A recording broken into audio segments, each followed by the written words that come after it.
How's it going, everybody? My name is Sam with Sota's Exotics. In today's video, I'm going to be going over step by step how I made this absolutely beautiful bioactive enclosure. I'm really happy with how it all turned out, and really it wasn't that hard because I did a different method of making the background, and that wasn't with foam, but it was actually with using Cork Panel.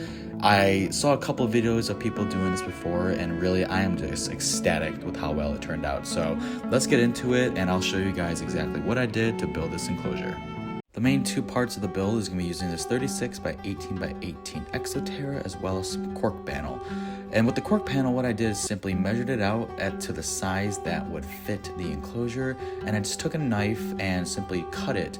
It breaks away pretty easily, and what I did was basically measured it out with that and cut away the extra pieces. I actually saved them in case I would need I don't know if I'd be using small pieces or not, but I cut it to size, and that's what I use for my background. Once the Cork Panel was cut to size, I took my caulk gun and just lubed the hell out of this Cork Panel. I made it sure it was spread over a wide area so that way it would get adhered to as many parts of the glass as I could. And when that was complete, all I simply had to do was take the Cork Panel and stick it right on the glass and hold it down firmly for a few seconds. It was simple as that. I then went ahead and measured, cut, and snapped the Cork Panel. And just like what I did with the large back piece, I simply just gave a generous amount of silicone and then went ahead and placed the Cork Panel onto the side of the enclosure. And then once more, I cut, snapped, and then placed it onto the glass one final time, and I let everything cure overnight. After letting it dry overnight, the only other thing I had to do was now to start carving the background. So all I had to do was take this knife and start chipping away at pieces of the Cork Panel. Now when it comes to carving the actual Cork Panel, it is important to keep in mind a lot of this stuff is going to get covered by plants, so you won't really see it. So basically the main aspect I wanted to inhibit was getting rid of all the corners. That way, it looks a little bit more natural. The thing is with the Cork Panel, it was amazing to use because I didn't have to wait so long to do all this other process like I would with a foam background. I simply had a hard background already that I could just cut into. It made things tons and tons and tons easier. Cork Panel is a little bit more expensive than the foam background, but in my mind, I actually kind of want to start moving towards doing the panels because in the long run, it's just so much easier. You won't have the issue of the foam coming through the silicone and all that where you could see it. And really, it's just designing and cutting with the knife. So it was so much quicker, although it is important to keep in mind, it was a lot more messy than doing the foam background. With the background now complete, all I did was put it on my shelf and then add in my drainage layer, which I was using clay pebbles for this.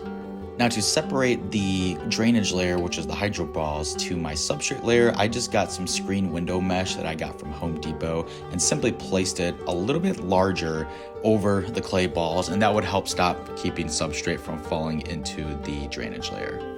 Now for my substrate, all I did was take some coconut core that I had, a little bit of all natural topsoil. I also mixed in some sphagnum moss, and then I threw in some sand in there as well. And all that together made up the majority of my substrate. With the substrate complete, all I had to do was then put it into the enclosure, and I made sure to put it a couple of inches thick and actually made it overlap some parts of the background just so nothing could get caught behind it. Now is the part where I was able to start adding some plants into the enclosure. So for my first plant, I added this palm tree.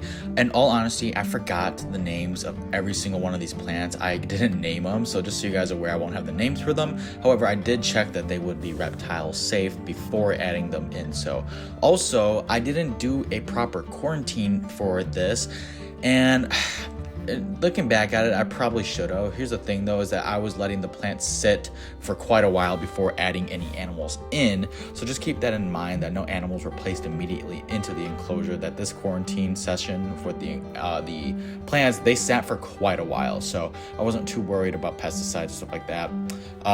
But I would say learn from my mistakes and definitely to make sure that you are doing the proper quarantine and sterilizing of these plants when you do a bioactive enclosure.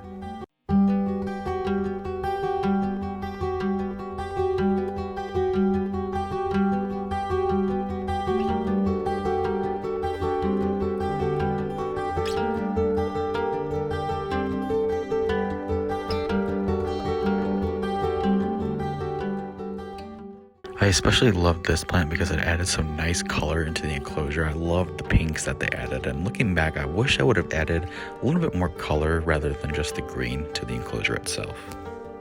But with that now finishing up, I am now at the end stage, and I am excited to see what this looks like.